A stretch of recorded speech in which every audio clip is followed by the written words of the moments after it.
강력범죄를 예방하기 위해서 동네 곳곳에 설치된 CCTV에는 요즘 음성 기능이 더해진 비상벨까지 많이 부착이 되어 있습니다. 그런데 이 비상벨이 재구시를 못하는 경우가 많다고 하는군요. 오늘 밀착 카메라에서는 강신우 기자가 현장에 가서 비상벨을 눌러봤습니다. 비 내리는 어두운 밤, 쫓기듯 걷는 여성, 비상벨을 연신 누릅니다. 네, 이것이 비상벨입니다. 이 비상벨을 누르게 되면 저 위로 보시는 CCTV가 실시간 녹화가 됩니다. 그런데 이렇게 유용할 수도 있는 비상벨이 예산 낭비만 하고 있다는 지적을 받고 있습니다. 2012년 오원춘 사건 등 강력 사건이 벌어진 이후 전국 지자체들이 방범용 CCTV 기능을 향상시키면서 비상벨 설치도 덩달아 늘었습니다. 현재 경기도 내에만 13,000여 개. 그런데 현장에서 눌러보니 문제가 있습니다. 제가 크게 얘기하는데 안 들려요?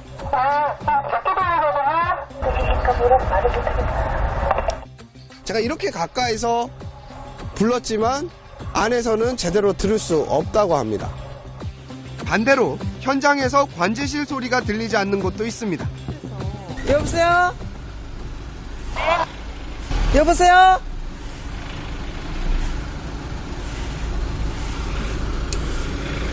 밖에서 마이크를 가까이 안 하는 것 같아요. 근데 이거 스피커 나쁜 거예요. 네. 오원춘과 박충봉 사건이 일어난 곳과 인접한 주택가입니다. 이곳에도 이렇게 비상벨이 있는데요. 어떤 시스템으로 운영이 되고 있는지 제가 한번 눌러보겠습니다. 여러 차례 눌러봤는데 불은 들어와 있는데 작동을 하지 않고 있습니다. 이같이 제대로 작동하지 않아 수리를 받은 비상벨은 지난해 수원시에만 110여 개, 10개당 1개꼴입니다. 고장만이 문제가 아닙니다. 비상벨을 누르면 얼마나 빨리 반응이 오는지 제가 한번 확인해 보겠습니다.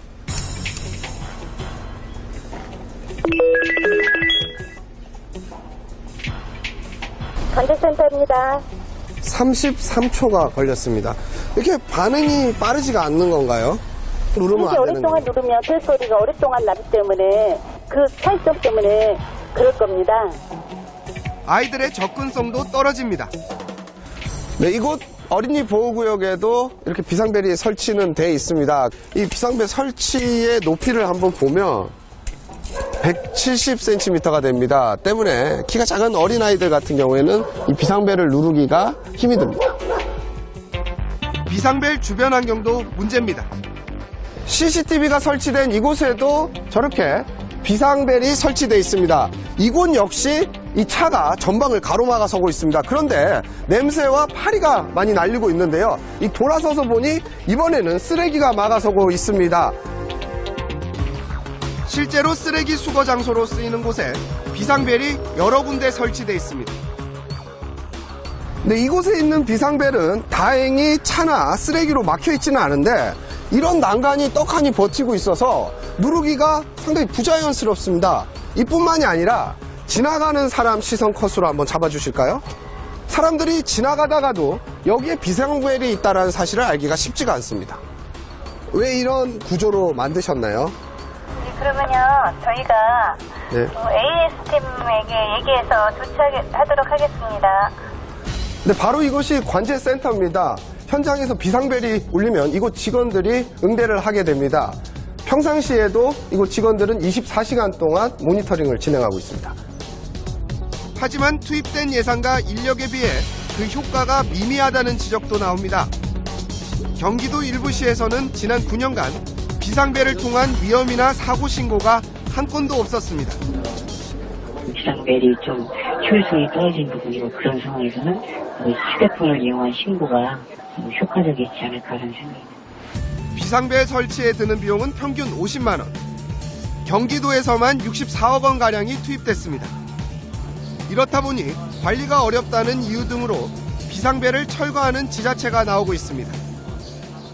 5개에 돼 있다 보니까 수시로 고장이 나고 있습니다. 고장 유무를 파악이 불가능한 상태입니다. 그야말로 비상벨 관리에 비상이 걸린 겁니다. 제대로 활용하기만 하면 범죄 예방과 범인 검거에 큰 도움이 되는 비상벨. 더 이상 예상 낭비라는 비판을 받지 않도록 이런 주변 정리와 함께 신속한 보수 등 철저한 관리 감독이 필요해 보입니다.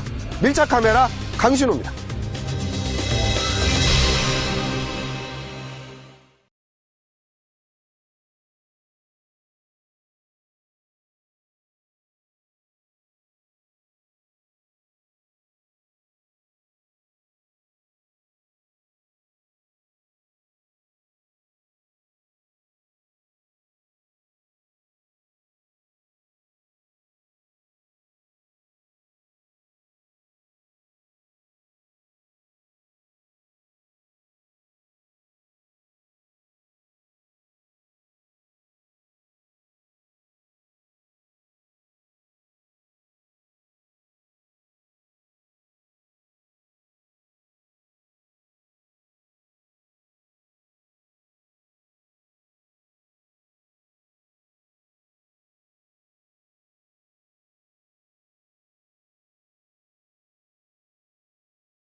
It's too tight for me. Okay, what size do you want? I want to exchange it for a bigger size.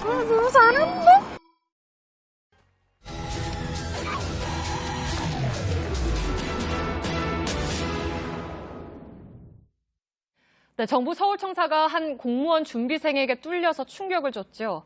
이 공시생은 친절하게 적어둔 비밀번호를 보고 쉽게 사무실에 들어갔다고 밝혔습니다. 그런데 주택가에도 이렇게 비밀번호를 적어둔 가정이 한둘이 아닙니다. 밀착카메라 안지현 기자가 취재했습니다. 서울 이문동의 한 대학가 일대입니다. 이 주변에 보시면 이처럼 원룸촌이 형성되어 있는데요. 그런데 원룸촌으로 들어가는 현관 입구에는 이 보안상의 이유로 이처럼 도어락이 설치되어 있습니다. 그런데 도어락 바로 위에 벽면에 보시면 이렇게 매직으로 이 숫자와 특수 문자까지 적혀 있는데요. 그대로 도어락에 입력해 보니까 이처럼 문이 열립니다. 바로 옆 건물도 벽 이음새에 적힌 비밀번호를 그대로 입력하니 문이 열립니다. 또 다른 건물 역시 비밀번호가 적혀 있습니다. 잠금장치도 설치되어 있지만 번호를 넣지 않아도 문이 열립니다. 잠금장치 전원을 아예 꺼놓은 겁니다. 이문동의 또 다른 건물 입구에도 이처럼 도어락이 설치되어 있습니다. 이 문은 굳게 잠겨 있고요. 그런데 도어락 주변에 보시면 한 군데도 아니라 여러 군데에 이처럼 비밀번호가 적혀 있습니다. 이 뒤쪽에도 적혀 있는데요. 비밀번호 숫자 앞에 보시면 한글로 열, 끝에는 종이라고 써 있습니다. 이 바로 도어락에서 비밀번호 누르기 전에 열쇠 버튼을 누르고 종을 누르면 열린다는 뜻입니다. 이렇게 자세히 비밀번호가 적혀 있는 건 이곳에서는 공공연한 사실입니다. 요거 적혀 있고 요거 다 적혀 있어요. 여기 싹 다. 이거 알고 계셨나요? 네. 관리자분한테 여기 문 어떻게 따고 들어가냐고 했더니 밑에 써있지 않냐고 다 알고 계시는데 그냥 놔두시더라고요. 이 일대 모두 비슷한 상황. 불안하긴 하죠. 아무래도 번호가 그대로 노출돼 있다 보니까. 수색동에 있는 이곳도 건물 안과 또 밖에서 이처럼 어렵지 않게 잠금장치의 비밀번호를 확인할 수 있습니다. 정상적인 경우라면 이 건물 입구에서부터 얼굴을 확인하고 문을 열어주게 되지만 그 과정이 생략되는 겁니다. 범죄로 이어진 사례도 있습니다. 빈 사무실을 털고 있는 50대 남성. 이 남성은 지문 자국이 남은 낡은 도어락을 노려 150여 차례 절도 행각을 벌이다 지난해 경찰에 붙잡혔습니다. 실제로 이런 곳을 찾는 건 어렵지 않았습니다. 서울 구로동의 한 빌라입니다. 이곳 잠금장치의 버튼을 자세히 보실까요? 이렇게 특정 번호 주변이 심하게 낡아 있는데요. 옆에 보시면 이곳도 이처럼 비밀번호까지 적혀 있어서 이대로 누르면 문이 쉽게 열립니다. 거주자도 황당해합니다. 이 비밀번호가 맞나요? 네. 몰랐는데 누가 적어놓은 거지? 누군가 편의에 의해 적어놓았다는 겁니다. 오토바이 배달하는 사람들이 적어놓은 걸 저희가 보고 하는 것 같아요. 취재진이 확인해보니 이 일대 역시 도어락에 설치된 건 모두 문을 쉽게 열 수 있었습니다. 택배기사나 배달원 역시 쉽게 도어락을 열고 들어갑니다. 수업 중이라 전화를 안 받잖아요. 우리가 아는 데를 다 이렇게 적어놓고. 하지만 이를 지워달라는 요청은 없었다고 말합니다. 지워달란 말은 안 하던가요? 신경 안 써요. 그거 바꾸면 난리 나요, 여기. 안전 불감증에 대한 우려의 목소리가 나온 이유입니다. 비밀번호를 알아내서 미리 아예 들어가서 잠복을 있다든가 생활 속에 그 편리함이 우선되다 보니까 보안이라든가 생활 안전은 후순위로 밀려난 것이 가장 큰 문제입니다. 잠금 장치에 비밀번호가 적혀 있어 문제가 됐던 정부 서울청산의 사무실 앞입니다. 그런데 정부뿐만 아니라 내 집 앞 보안도 안전 불감증으로 인해 뻥 뚫려 있었습니다. 밀착 카메라 안지연입니다.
네, 서울의 지하철이나 공원 곳곳에 무료 휴대전화 충전소가 마련돼 있습니다. 그런데 일부 시민들이 함부로 사용하고 망가뜨리는가 하면 고장난 채로 오랫동안 방치되고 있습니다. 오늘 밀착 카메라는 배터리와 맞바꾼 양심을 담아왔습니다. 손광균 기자입니다. 스마트폰과 검은색 선을 연결하면 충전이 시작됩니다. 서울 도시철도공사가 지난해 연말부터 5, 6, 7, 8호선에 설치한 무료 충전소 겸 보조 배터리 대역입니다. 152개역에 설치된 충전소만 157대로 시민 편의를 위해 다른 호선으로 확대하는 방안도 검토해 추진할 예정입니다. 그런데 멀쩡한 충전소를 찾기 어렵습니다. 스마트폰을 연결한 지 10분이 지났는데요. 확인을 해보니까 충전되기는커녕 오히려 배터리가 줄었습니다. 그럴 만한 이유가 있는데요. 그동안 무리하게 사용을 한 탓에 안쪽에서 선이 끊어져 버린 겁니다. 선이 뜯어지거나 연결 부분이 망가진 곳이 있는가 하면 겉으로는 멀쩡한데 충전이 안 된다고 임시로 안내해 놓은 곳도 있습니다. CCTV가 촬영 중이라는 경고도 소용이 없습니다. 취재진이 확인한 6개역 가운데 1개만 제대로 작동했습니다. 서울 시내 또 다른 역에 나와봤습니다. 이곳은 대학교 입구 쪽이라 젊은 사람들이 많이 오가지만 여기 있는 스마트폰 충전소도 선이 모두 끊어졌습니다. 휴대전화가 방전되기 전 충전소를 찾은 시민들은 발걸음을 돌리거나 보조 배터리를 빌릴 수밖에 없습니다. 한 달 정도 동안 끊어졌어요. 충전기 멀쩡해도 꼽아도 안 되는 경우가 많아요. 지하철역 관계자들은 단속이 쉽지 않다고 입을 모읍니다. 지금 끊어진 거예요. 잡아당기니까. 자기가 핸드폰 들고 있는 방향이 틀리니까 이걸 돌리고 하다 보니까 이것도 지금 간들간들해요. 수리에 나선 업체도 관리가 어렵다고 하소연합니다. 나만 사용을 하고 다른 사람들 좀 사용 못하게 악의적으로 행동하시는 부분들도 있으시고 이거 관리하는 게 참 저희 많이 어렵긴 하거든요. 설치만 해놓고 관리가 거의 이뤄지지 않아 무용지물이 된 충전소도 있습니다. 강서구는 등산 중에 휴대전화 배터리가 방전되는 일이 없도록 2년 전 둘레길 5곳에 급속 충전기 6대를 설치했지만 작동하는 기계를 찾기는 쉽지 않습니다. 그러니까 쓰려고 그러는데 안 되면 그렇지 않겠어요? 근데 구청장이 뭐 이거 되나 안 되나 그거까지 뭐 신경 쓰겠어? 24시간 안전하고 편리한 산책로를 만들겠다던 말과 달리 밤중에 이용에 문제가 생기면 연락할 곳도 없습니다. 죄송합니다. 오늘은 업무가 종료되었습니다. 업무 시간은 평일 오전 9시부터 오후 6시까지입니다. 서울시가 우수 창의 제안으로 선정해 3년 전부터 공원 등에 설치해놓은 이른바 쭉쭉빵빵 무료 충전소도 방치됐습니다. 뭐 학생들이 끼웠다가 막 잡아당기고 이러니까 그 어디 선이 떨어졌는가 봐요. 충전을 가서 직접 핸드폰, 스마트폰 가져가서는데 꽂아봐야지 아니까. 최신 스마트폰들이 배터리 일체형으로 나오면서 충전기에 대한 수요도 늘었습니다. 이런 요구에 맞게 무료 충전소를 설치한 의도는 좋았지만 방전된 양심과 부실한 관리 속에 정작 필요한 사람들은 쓰질 못하는 애물단지가 되고 있습니다. 밀착 카메라 손광균입니다.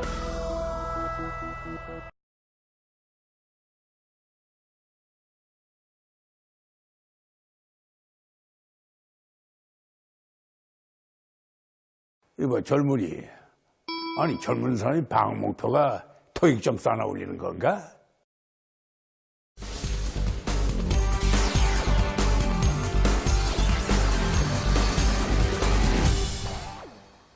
네, 밀착 카메라의 박소연 기자가 전기차를 타고 수원까지 갔다 왔습니다. 엔진 소리도 없고 덜컹거림도 없고 그야말로 멋진 드라이브가 될 수 있었는데 문제는 전기가 떨어지면 끝이라는 것이죠. 충전소를 찾기도 어렵고 찾았어도 작동이 되지 않는 경우도 있었습니다. 정부는 2020년까지 전기차 20만 대 보급을 목표로 하고 있는데요. 당장 필요한 게 뭔지 알 수 있습니다. 밀착 카메라 박소연 기자입니다.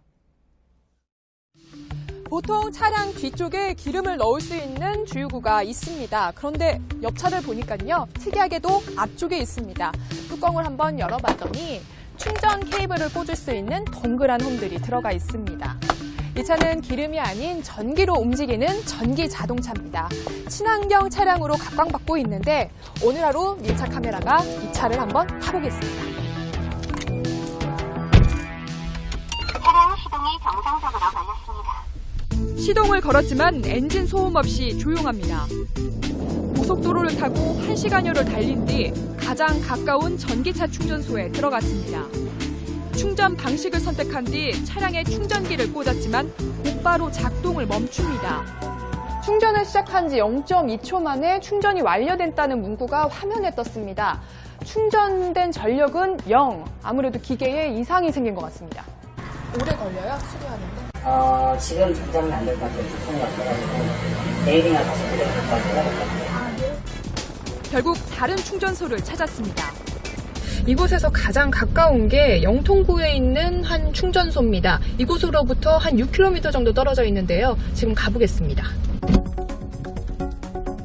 다행히 충전기가 제대로 작동했지만 충전을 완료하는데 35분을 기다려야 했습니다.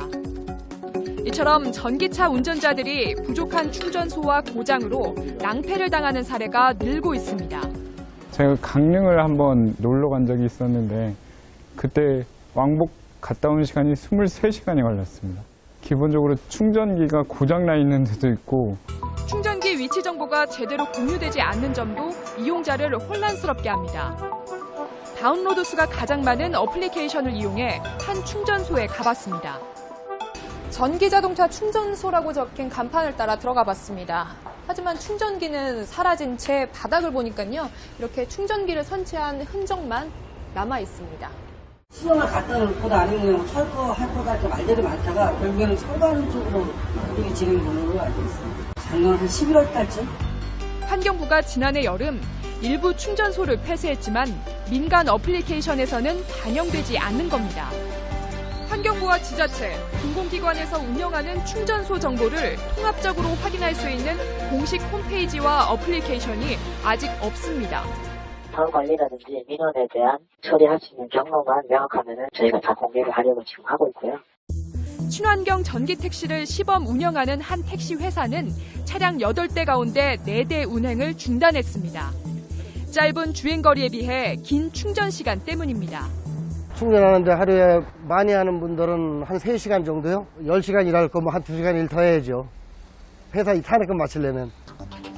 전국에 설치된 전기차 급속 충전 시설은 모두 337곳.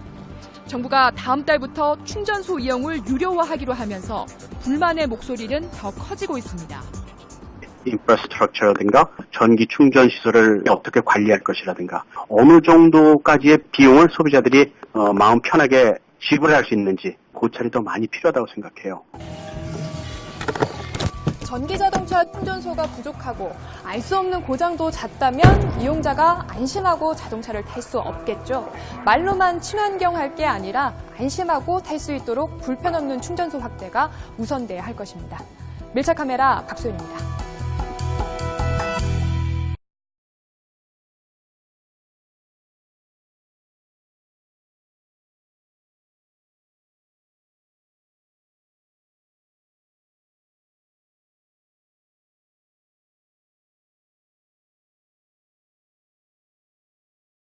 But it's better to say, I have a meeting at 2 p.m. I have a meeting at 2 p.m. Excellent.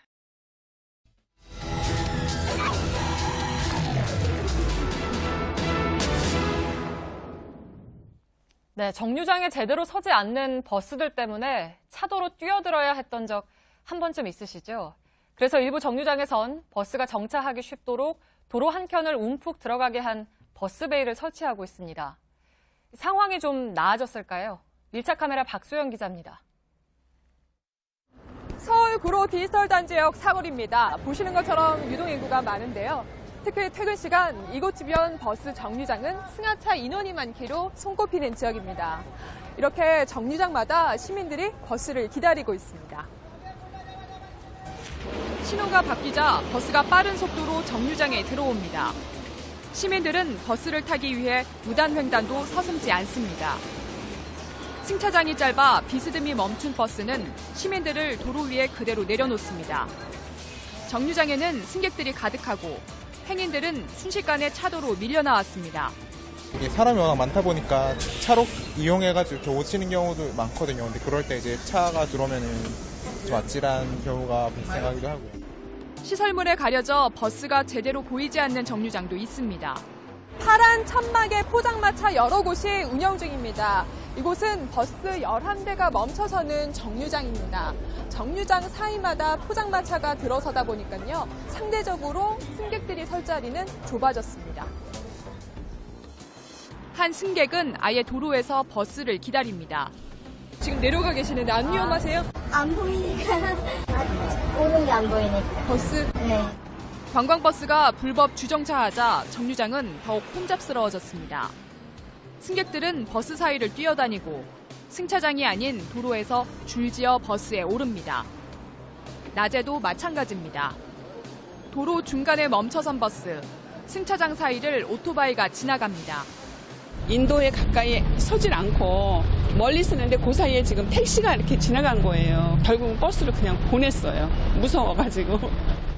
일부 정류장은 이를 보완했는데 문제는 여전했습니다.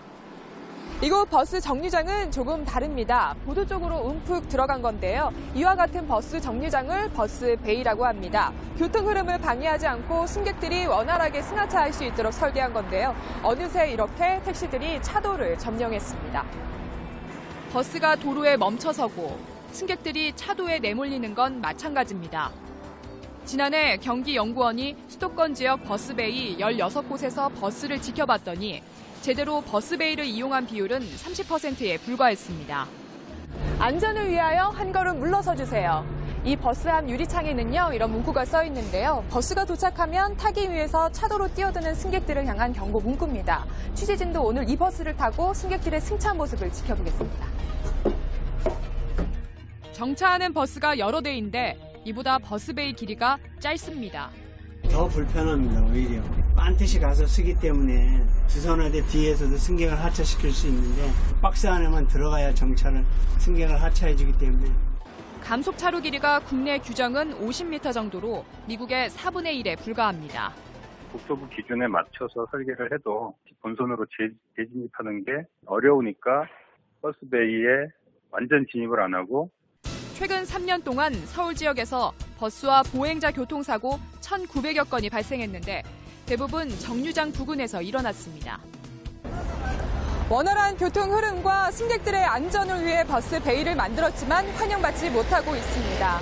큰 사고로 이어지기 전에 제대로 된 관리가 필요해 보입니다. 밀착 카메라 박소연입니다.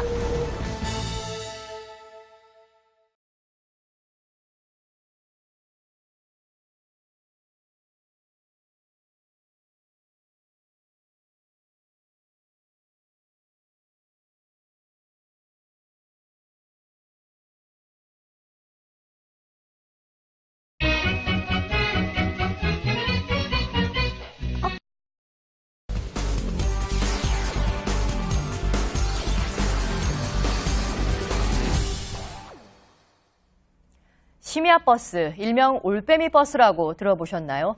자가용이나 택시 외에는 교통수단이 없는 심야 시간에 운행하는 버스인데 버스마다 만차라고 합니다. 그만큼 잠 못 드는 서민들이 많다는 얘기겠죠. 밀착카메라 박소연 기자가 올빼미 버스에 동승해봤습니다. 자정을 넘긴 시각, 서울 강서구의 공영 차고지입니다. 정막을 깨는 시동 소리. 버스 한 대가 운행을 준비합니다. 심야버스 일명 올빼미 버스입니다. 제가 탄 N26 버스는요, 개화역에서 신내역까지 가는 코스입니다. 늦은 시각 버스는 어떤 모습일까요? 심야버스에 올라 한번 동행해 보겠습니다. 서울 공항동 송정역 정거장에 이르자 승객 10여 명이 버스에 줄줄이 오릅니다. 통로에 빼곡히 들어선 승객들. 엉거주춤 손잡이를 잡아봅니다. 이 버스는 동대문을 향해 달리고 있습니다. 보시는 것처럼 승객 수는 전혀 줄어들지 않고요. 만원인 상태로 지금 1시간여 넘게 버스가 운행 중에 있습니다. 이번엔 양천구에서 노원구까지 왕복 90km를 운행하는 N61 버스에 올랐습니다. 일반 버스보다 운행거리가 2배 이상 길어 정거장 수가 170여 개나 됩니다. 지금 시각은 새벽 3시 39분입니다. 앉을 자리는 물론 서 있을 자리도 없을 정도로 버스가 승객들로 가득 찼습니다. 여유로운 편이죠. 이 정도면. 손님이 많을 때는 진짜 갈라보는데. 청량리 환승센터입니다. 때마침 심야버스가 들어왔는데요. 심야버스 배차 시간은 약 40분 정도로 일반 버스보다 4배가량 깁니다. 20분간 기다렸단 말입니다. 심야버스가 활성화돼야만 우리 서민들은 더 좋다 이거죠. 행여 버스를 놓칠세라 헐레벌떡 뛰기도 합니다. 못 타셔! 얼마나 기다리셨어? 자정부터 새벽 6시까지 서울 도심을 달리는 올빼미 버스는 노선 8개가 운영 중인데 2년 만에 누적 승객 600만 명을 넘어섰습니다. 하루 평균 이용객이 7,200여 명입니다. M버스를 타보지 않는 사람은 이 서울 시내 야간 상황을 얘기할 가치가 없어요. 휴대전화 화면을 보며 고객을 찾는 대리운전기사. 면목동 쪽으로 이동하면서 여기 오더가 뜨면 오더 잡아서 일을 하는 거예요. 대리운전 오더. 빌딩 청소에 나선 60대 남성. 가서 대청소는 48년생인데 그래도 영화에 그렇게 가가지고는 한 130만 원. 늦은 시각 퇴근하는 셀러리맨. 이 버스가 있어서 다행인 거죠. 늦은 시간에 다니니까. 잠에 취한 승객도 있습니다. 어디까지 가세요? 종점 거의 다 왔는데. 이렇게 늦게 들어가세요. 오늘 무슨 일 있으셨어요? 몇 시에 끝나셨어요? 술 취한 승객 때문에 애를 먹는 일도 종종 벌어집니다. 술이 취해가지고 시비를 걸고 막 약간 행패비스러운 행동을 하는데 도저히 운행을 할 수가 없어요. 그래가지고 112 신고를 해가지고 경찰이. 서울 지역 버스 노선에서 심야버스가 차지하는 비율은 2%에 불과합니다. 뉴욕 42%, 홍콩 11%와 비교해 부족한 실정입니다. 서울시는 택시업계 반발과 비용 등의 이유로 심야버스 노선 확대에 소극적입니다. 운행 차량이라든가 운행 횟수를 늘려서 시민들이 안전한 귀가 이 경제 활동 이거에 대한 기본적인 보장이 필요하고요. 하루를 시작하는 사람과 마감하는 사람들이 오늘도 심야버스를 이용하고 있습니다. 고된 하루를 보내고 있는 서민들에게 보다 편리한 교통수단이 될 수 있도록 모두의 고민이 필요해 보입니다. 밀착카메라 박소연입니다.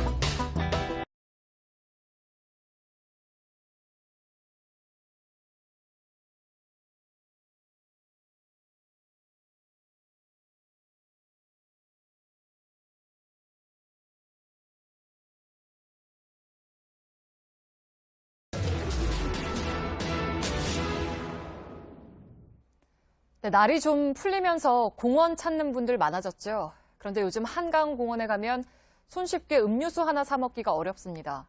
편의점 3곳 가운데 한 곳꼴로 영업을 멈춘 지 벌써 넉 달이 지나고 있는데요. 밀착 카메라가 취재했습니다. 손광균 기자입니다.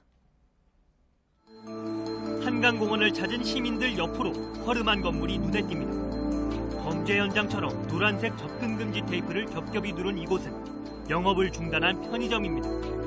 8년 넘게 24시간 문을 열었던 이 편의점이 폐쇄된 건 지난해 연말입니다. 편의점 안에 있는 달력은 2016년 12월, 그러니까 이 매장이 폐쇄된 시점에 머물러 있는데요. 유리벽에는 이렇게 시설물 공사 관계로 영업을 잠정 중단합니다라는 경고장이 있지만 실제로 이곳에서 공사가 진행 중이라는 흔적은 찾아보기가 어렵고요. 이쪽을 볼까요? 이 매장 안에서 사용된 것으로 보이는 매대와 청소도구로 보이는 물건들만 이렇게 나뒹굴고 있고 옆에는 편의점에서 사용한 식용유통이 있는데 들어보면 한 번도 사용되지 않은 상태로 먼지만 쌓이고 있습니다.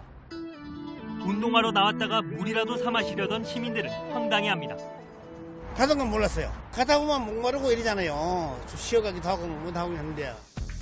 한강공원에 편의점이 들어선 건 지난 2008년 서울시가 이른바 한강 르네상스 사업을 추진하던 때입니다. 한강에서 간이매점을 운영해오던 상인단체 등 3곳과 편의점 사업권 계약을 맺으면서 매장 건설 비용은 사업자들이 부담하고 서울시는 8년 동안 임차료를 받지 않기로 했습니다. 계약세는 또 2016년 2월과 5월 계약 종료와 함께 매점 소유권이 서울시에 귀속된다는 내용이 있었는데 사업자들이 이를 지키지 않으면서 갈등이 시작됐습니다. 투자비를 회수하지 못했다고 주장하는 상인단체와 계약 기간이 끝났으니 매점을 넘기라는 서울시의 싸움은 법적 분쟁으로 이어졌고 법원이 서울시의 손을 들어주면서 편의점 영업은 중단됐습니다. 이렇게 문을 닫은 곳은 한강공원 내 편의점 29곳 가운데 12곳으로 3분의 1이 넘습니다. 계약 기간이 종료와 동시에 그 시설물은 서울시에 귀속이 된다. 그것을 이행을 안 하니까. 손익이 안 넘어서 연장해달라고 얘기를 계속 했었죠. 근데 서울시에서 그걸 안 돼서 서울시에서 강제 입법이 들어오니까 저희. 이곳을 벗어나 주변의 다른 편의점을 이용하는 것도 쉽지가 않습니다. 반대편으로 건너가려면 고속화도로를 지나야 되는데 걸어서 이용할 수 있는 육교나 지하 통로가 턱없이 부족하기 때문입니다. 서울시는 이르면 5월쯤 매점을 다시 열 계획이지만 아직 새로운 사업자를 찾는 작업도 시작하지 않은 상태입니다. 문을 닫은 편의점들이 다시 열리기까지는 최소 2-3달은 더 걸릴 것으로 보입니다. 올 상반기까지는 힘들 수도 있다는 목소리까지 나오는데요. 결국 당분간 불편함은 시민들의 몫이 됐습니다. 밀착 카메라 손광균입니다.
Hi, Mina.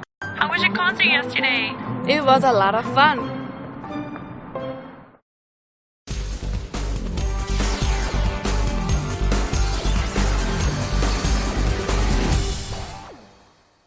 코레일이 KTX를 제외한 전국의 모든 열차를 무제한으로 이용할 수 있는 티켓을 판매해서 젊은 층들의 큰 호응을 얻고 있습니다. 그런데 너무 많이 몰리다 보니까 필요한 열차 같다, 뭐 이런 얘기까지 나오고 있다고 하는데요. 어떻게 된 일인지 밀착 카메라 강신우 기자가 현장 취재했습니다. 서울 이틀 있고 이제 여수 하루 있고 그 다음에 순천 갔다가 부산. 전주, 여수, 순천, 부산. 열차를 탄 승객들의 발걸음이 빨라집니다. 휴가철을 맞아서 열차로 여행을 떠나시는 분들이 많은데요. 유독 열차를 타자마자 이 열차 카페 칸으로 몰려드는 젊은이들이 많다고 합니다. 입석 승객들의 좌석 확보전이 벌어지고 있는 겁니다. 특히 코레일이 방학을 맞아 청년들을 대상으로 한 네일로 티켓을 판매하면서 카페 칸 몰림 현상은 더 심해졌습니다. 네일로 티켓을 구매하면 전국의 새마을호와 무궁화호 입석을 무제한으로 탈 수 있습니다. 제가 원래 네일로가 26이 끝이었잖아요. 근데 28살로 이제 늘어나면서 저도 이제 기회가 생긴 거죠. 올해부터 이용 가능 연령도 25세에서 28세로 높였습니다. 이 열차 칸에는 유료 안마 의자도 있고요. 이렇게 노래를 부를 수 있는 편의시설도 있지만 입석객들이 여기까지 이용하다 보니 이렇게 아예 문을 잠가 놨습니다. 반대로 편의시설에 들어가고 싶지 않아도 들어가야 하는 승객도 있습니다. 자리 한 번만 부탁드릴게요. 우리 여기 이렇게 입구에 앉아 계시면 일어나서 좀 부탁드립니다. 여기 식당 칸에 이렇게 사람들이 가득 차 있다 보니 정작 식사를 하시는 분들은 이렇게 노래방에 들어가야 되는 경우도 있습니다. 식당 칸 운영자는 울상입니다. 먹기가 너무 힘드니까. 그리고 이제 그분들이 한 번씩 우리하고 앉아있는 사람은 언제 가는 걸 봐요. 일어나시라, 못 일어난다.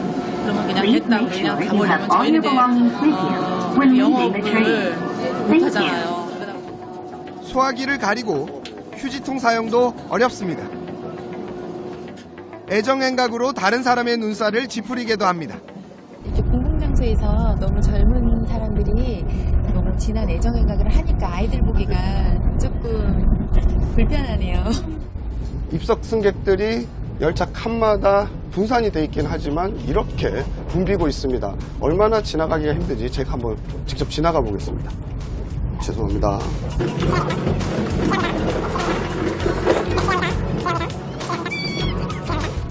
열차 한 칸과 통로 두 곳을 지나는데 미안합니다, 실례합니다라는 말을 20번 가까이 했습니다. 거를 감안을 하더라도 지금 아이가 함께 같이 다니는데 통로 이용에 너무나 불편하거든요. 그래서 입석 정원이 몇 명 정도일까 하는 의문이 좀 드네요. 상황이 이렇지만 코레일은 지난 주말부터 네일로 티켓 가격을 오히려 반값으로 낮췄습니다. 통로에 앉아있을 자리도 없고 여기가 제일 편한 것 같아요. 네. 앉아있을 데가 없으니까 답답해도 있어요 지금. 승차권을 확인해야 하는 승무원들의 업무도 대폭 늘었습니다.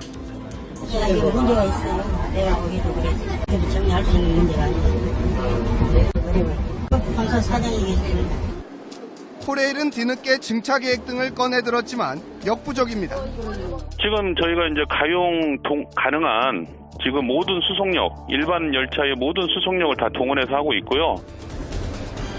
즐겁고 신나는 추억으로 가득 차야 할 기차 여행이 코레일의 미숙한 운영으로 일반 승객과 입석 승객 모두에게 씁쓸한 기억만 남기고 있습니다. 밀착 카메라 강신우입니다. It's too tight for me. Okay, what size do you want? I want to exchange it for a bigger size. 너무 잘했는데?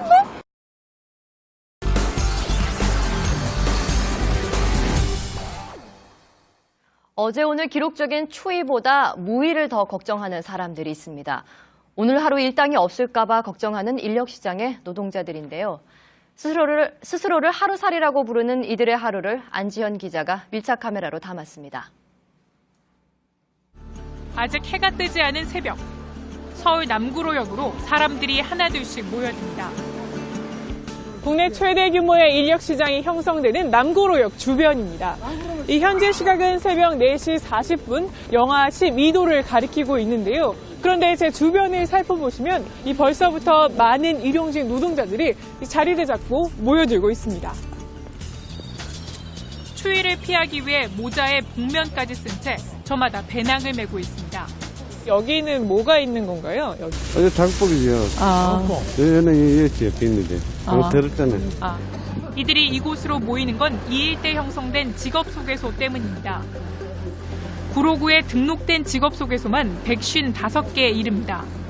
겨울에는 좀 일이 많이 떨어져요. 100명 나왔다면 한 3분의 1밖에 못 나간다고, 겨울에는.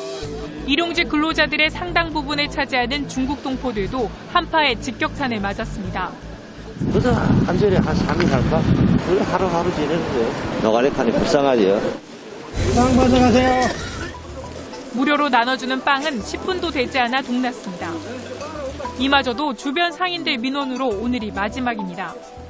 일자리를 못 잡고 이렇게 돌아가시는 분들, 그분들을 위해서 식사 배식을 했었거든요. 문제가 생겨가지고 이제. 이 현재 시각은 새벽 5시, 이 거리에는 이처럼 많은 일용직 노동자들이 자리를 잡고 있습니다. 그런데 자세히 보시면 이 기능별로 위치가 다르다고 하는데요. 이 제 뒤로는 철근 노동자들이, 또 길 건너편은 목수들이 모이는 곳이라고 합니다. 그런데 지금부터 약 30분 동안 일자리를 잡는 사람과 그렇지 못한 사람이 나뉜다고 하는데요. 지금부터 살펴보겠습니다. 한 건설업자는 부족한 공사 인원을 채우기 위해 이곳을 찾았습니다. 한 3명만 구하면 돼요. 신분증 안 잡힐 때 있죠. 나 다 했지, 안정적이로. 저기. 따로. 건설 현장 수요에 따라 희비는 엇갈립니다. 오늘 일자리 못 구하신 거예요? 먹지울이 없어요. 일자리를 구하지 못한 사람들은 또다시 기약 없는 내일을 기다려야 합니다. 일을 못하고 집 들어갈 때는 그 기분은 그렇죠. 현재 이분들은 일자리가 결정됐다고 하는데요. 이 차를 타고 인천의 건설 현장으로 간다고 합니다. 현장을 동행했습니다. 다른 인부들과 함께 직접 50분간 운전해서 도착한 건설 현장. 각자 가지고 온 작업복부터 갈아입고 아침을 먹습니다. 또 다른 건설 현장. 오피스텔 신축 공사 현장입니다. 안에는 10명 가까운 일용직 노동자들이 근무를 하고 있다고 하는데요. 어떤 현장에서 일을 하고 있는 건지 좀 더 가까이 가서 살펴보겠습니다.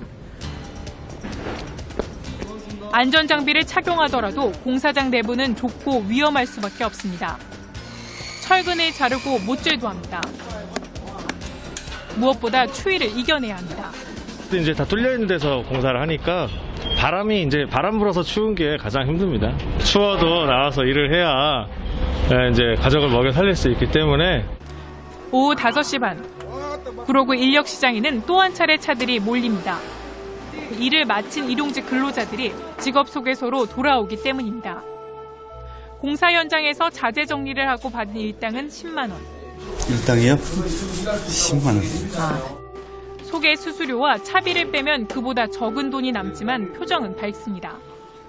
굉장히 힘들죠. 퇴근 시간하고 점심시간하고 점심시간 제일 행복한 시간이죠.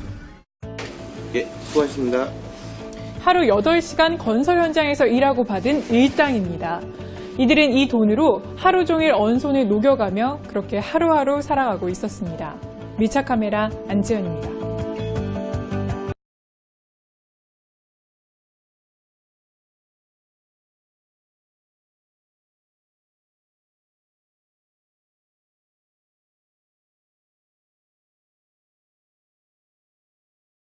기름값이 또 올랐대. 미세먼지는 또 어떻고. 걱정 마.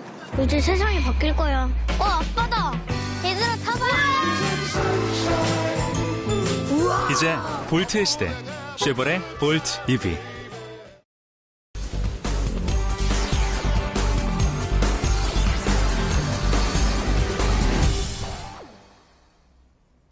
$500. 누구한테는 껌값일 수도 있지만 또 다른 누구한테는 생계를 위한 절박한 동전이 되고 있습니다. 이 500원 동전을 받기 위해 매일같이 새벽차를 타고 거리로 나서는 노인들이 있습니다. 동전 한 잎을 위한 순례길. OECD 국가 중 노인 빈곤율 1위, 우리의 현 주소를 보는 것 같아 씁쓸한데요. 밀착 카메라가 따라가 봤습니다. 박소연 기자입니다. 오전 7시 반, 서울 이천동의 한 성당입니다. 노인들이 성당 앞에 긴 줄을 만들었습니다. 무언가를 받고 황급히 떠나는 이들. 각자 손에는 500원짜리 동전 하나가 쥐어졌습니다. 100여 명에 가까운 어르신들이 성당에서 한꺼번에 쏟아지다 보니 이렇게 행렬이 만들어질 정도입니다. 어딜 가시나 했더니 300여 미터 떨어진 이촌역이었습니다. 저도 함께 뒤쫓아 가보겠습니다. 내정거장을 지나 도착한 곳은 서울 반포동의 한 공원입니다. 총 끄트머리에서 사는데 여기 올라오면 새벽 찾고. 지금 시각은 8시 반입니다. 9시 반부터 돈을 나눠주기 때문에 아직 1시간여가량 남았는데요. 어디가 끝인지 모를 정도로 이렇게 긴 줄이 이미 만들어졌습니다. 날씨가 워낙 춥다 보니까요. 이렇게 바닥에 박스와 신문지 등을 깔고 여기에 앉아서 기다리고 있습니다. 자리 잡기 경쟁이 치열해 싸움이 벌어지기도 합니다. 노인 2명이 서로의 멱살을 잡았습니다. 경찰하면 안 되냐? 아니, 나 신고해야지. 분이 풀리지 않은 노인은 큰 소리를 칩니다.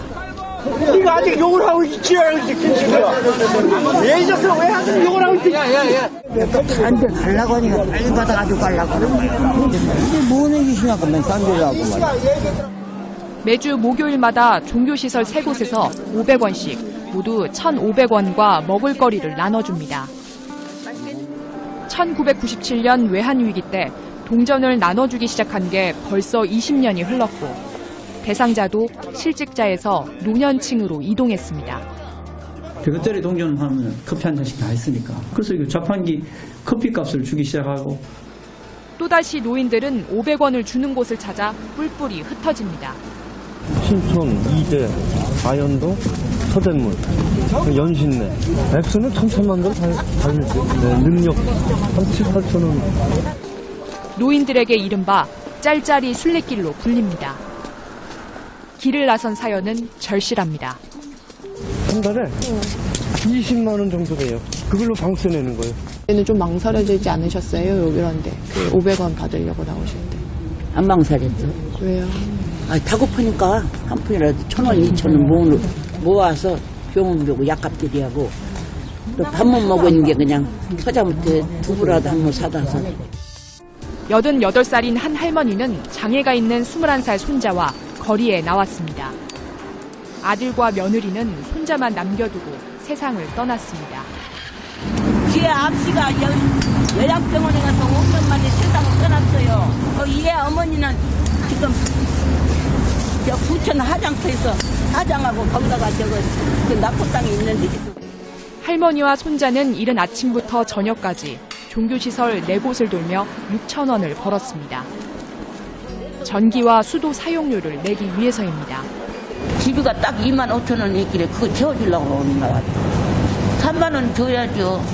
한 달 수입은 노령연금과 손자 앞으로 나오는 장애수당 등 42만 원이 전부입니다. 매일 한 끼 드시는 거예요? 점심 한 때. 밖에서? 네, 그건 청량이나. 아까 교회에서 준 빵이나 먹고 살고 그냥 그래요. 우리나라 65살 이상 노인 인구는 665만여 명. 경제협력개발기구 OECD 국가 가운데 노인 빈곤율이 1위입니다. 가난한 사람에 대한 생계의 책임 이런 것들을 개인한테 미룰 게 아니라 우리가 같이 책임질 수 있는 사회로 나아가야 돼요. 500원의 가치는 어느 정도일까요? 자판기에서 캔 음료 하나 뽑아 마실 수 없을 돈입니다. 추운 겨울 거리로 내몰리고 있는 노년의 순례길은 우리 사회에 경고 신호를 보내고 있습니다. 밀착카메라 박소연입니다.